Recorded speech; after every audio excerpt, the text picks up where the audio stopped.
Welcome to Gotland. Today we're going to go behind the scenes with Melody Sky as we discuss episode 3 of Allt För Sverige, as well as look at the first Elimination challenge.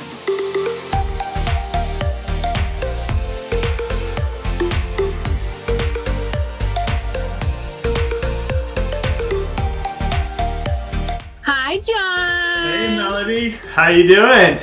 Good. It's so good to see you, sweetie. It's so good to see you. I love your new glasses. Oh, thank you. They go with the role, don't they? Yeah, they're like you have the best glasses style of anybody I know, for real. Well, that's high praise from such a fashionista. Thank you very much. Well, yeah, for sure. I mean it. They're so fun. So, how you doing? Oh my gosh, I'm so good. I've just been reveling in this week after having my special day air. So thanks so much for wanting to meet with me. That's really cool. I really enjoyed seeing your special day. You know, it was go figure that there's librarians in the family. Oh, well, just like you have artists in the family, right? Like how cool about the way these stories connect. It's amazing. It makes you wonder like things are truly in the blood and things get passed down and it's like in your DNA. And I don't know about you, but on my special day when I was there, like in the land, I felt like my body could feel it. Like something was happening in my body. It was like my blood recognized I was home. So. Yeah, I know it's really inexplicable for anybody who hasn't experienced that. But yeah, it was a very visceral experience to suddenly know that you were home in such a deep way that I don't think any of us had ever experienced before. So tell me more about it. What we saw your day, and I thought it was also super cool that you've got some royalty background. Yeah, well, you know what's so interesting, John, and you know this from going through the experience of the show, but half the people that apply for this show believe that they're descended from royalty or nobility. And of course, the producers are like, we hear that all the time. That's not true. And so they were totally trying to manage my expectations in a rather brilliant way because, of course, they knew the truth. But, Krister kept telling me, you're probably from peasantry. It's really not very likely. They were like, we're going to go to this barn and we walk by all these cows and we're at a dairy farm. And I know. And we saw horses, like we were in the middle of nowhere. So I was like, okay, so we're not coming to a castle, probably not royal. And the lovely dairy farmers who are not related to me, they just take care of the manor home and the farm. It was my birthday that day, which you all didn't get to see. So like, what an epic way to have a birthday. Yeah, that's amazing. So I was like, okay, I guess my family were like salt of the earth farmers. They have me walk up into the barn. And then that was the one time I really cried was when I opened the letter and it was like, dear Melody, welcome to Hairsetter Manor, your great-great-great-grandfather's manor home, many times noble. And what they didn't say in the show that's in the letter is that my family has a long tradition of knights going back all the way to the medieval ages. No, that is so cool. Especially coming off of a medieval festival, to find out like you have knights in the family. The epic stories for me, I can't get enough of that. So another thing that was in the letter that they didn't touch on, which I really want to share with Pastor Amos and Karina, is that my 9 times great-grandfather was part of the Uppsala Convention that converted Sweden in the 1500s to Protestantism. So he shaped the future of Sweden. So I have roots that go all the way back there. And there were so many pictures, John. Like I asked the crew, like all these beautiful pictures of oil paintings and drawings. They said, do other people get this many pictures in their box? And they're like, no, Melody, that doesn't happen very often because they were so noble. Sadly, peasants don't get their paintings, portraits hanging in galleries. But my family did. Now I have this treasure trove of portraits. But I think that reading the letter and knowing that my granddaddy's stories were true, he even knew his great-grandfather's name was Klaus. And to just know that we had that in our background and that my little twin brothers used to play knight in shining armor and they actually come from knights, that was pretty special. That's awesome. So tell me, what was the best part of Gotland? And in Gotland, that first night that we slept in those wonderful Viking tents, I stayed up late that night and I met with a bunch of Swedes and I took my bag of runes around and I was like the camp fortune teller and I told everybody's fortunes and I told tales of Nordic mythology and that was just magic. Okay, so let me say something about that because I walked over to that. I was so tired that night, so I didn't stay out, I think, as late. But I walked over to that party because the host who had greeted us and gave us our clothes to change into, she was having this party with all these Swedes. Anyway, you pulled out the runes, and I loved what happened. Like everybody in that tent was just enamored with it, and they couldn't wait to draw theirs. And then you told them what it meant. I think we froze. Okay, yeah. So yeah, I mean, they like everybody was so excited to draw theirs, and then have you read what it meant to them, and then they would like take that and be like, "Oh yeah, I'm this way. This is my rune," and it was just so fun for me to see you in your element entertaining all these people, so and they're just eating it up, so that I can only imagine how epic that was for you. And the other thing I want to say just about you that I really appreciated, and I saw Sharon posted about this today, was you were the first one to give any gifts, little individual gifts for each person, and I thought that was so kind, and just like I can tell that's like part of your love language to people. It makes you feel special and thought of and cared for. So I really appreciated that. Well, let's talk about the elimination, the challenge. Those challenges are incredibly stressful. I don't think people can even come close to understanding like what happens to your brain and your mind and your body for a couple reasons. One, they build it up where it means so much. We're not competing for money, we're competing for family, and so, which is so much more meaningful, like once in a lifetime experience. Exactly. And so you just feel deeply that this is important, and then obviously you don't want to get eliminated, you want to continue the journey. And so the pressure of that, it surprised me because like I love competitions, and the pressure was just intense.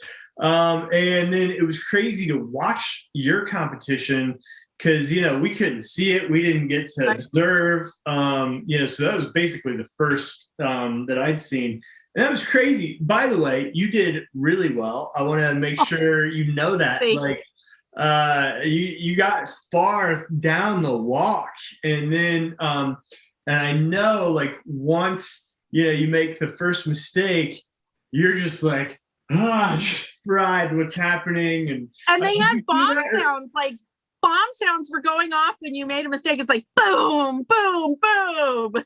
Oh gosh, that's awful. Yeah. Jolts your whole body, I'm sure. But also like the adrenaline, you go into like lizard brain. But it was also raining and it was really cold, and gosh, how exhausted were we all, John? We were tired. Nobody got enough sleep, and there was this like part of me that was just wishfully thinking that season 10 wouldn't really have competitions and maybe we would all get to be together. I know it's magical thinking, but maybe season 10 would be different. Maybe people wouldn't go home. Maybe we'd have like a big trivia or quiz at the end, and then that person would get, their family reunion, the winner. I've always been the first, John, firstborn, first head of class, all that. Like that's just my shtick. And I got the dubious honor of being the first to go home. Yep.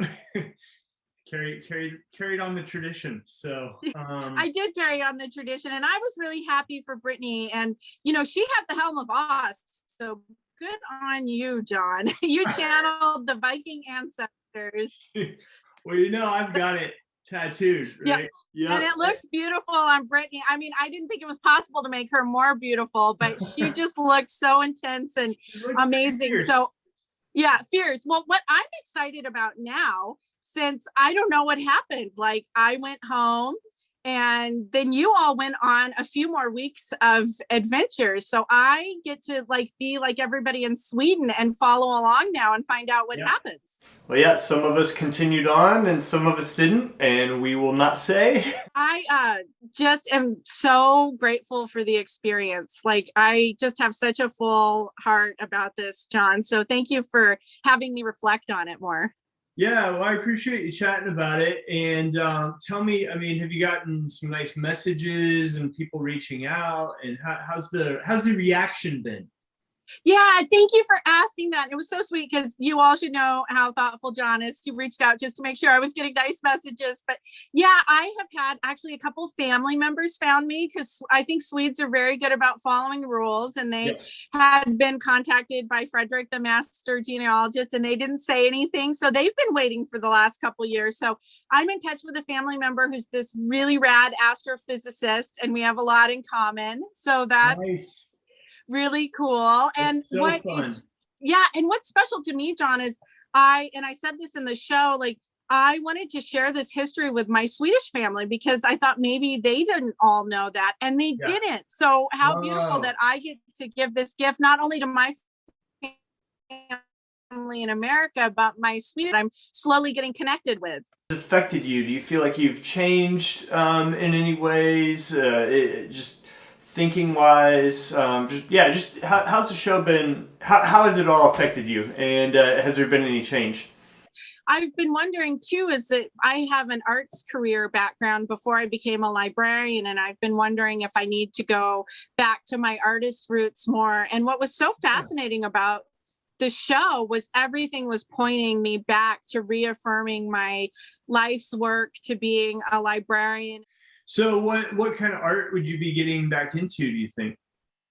Yeah, well, I do. I mean, I still do art on the side. I just don't make a living. But me and my husband have been talking about starting to apply for some public art projects and doing these big, beautiful sculptures or plazas, public plazas, anything that brings people together for connection in a meaningful way and inspires awe and wonder. Like, that's what my art was all about. And I get to do that running a beautiful library, but I'd like to get back into working with my hands too. And I think I realized it doesn't have to be one or the other.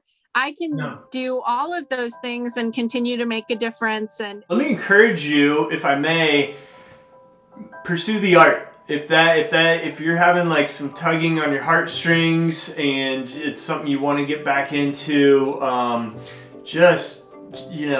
think you can do both. I think you can have your professional career and do the art and have that even be professional. And just encourage you to, I was literally talking with a friend who's an artist earlier this afternoon about this same thing, about just letting go of fear and do it and see what happens and see what opens up and see, and like the whole process, just see what the whole process looks like. I think if you have that calling, when you pursue it, even though it's going to be hard and tricky, I'm sure it's nerve-wracking, because you start putting yourself out there.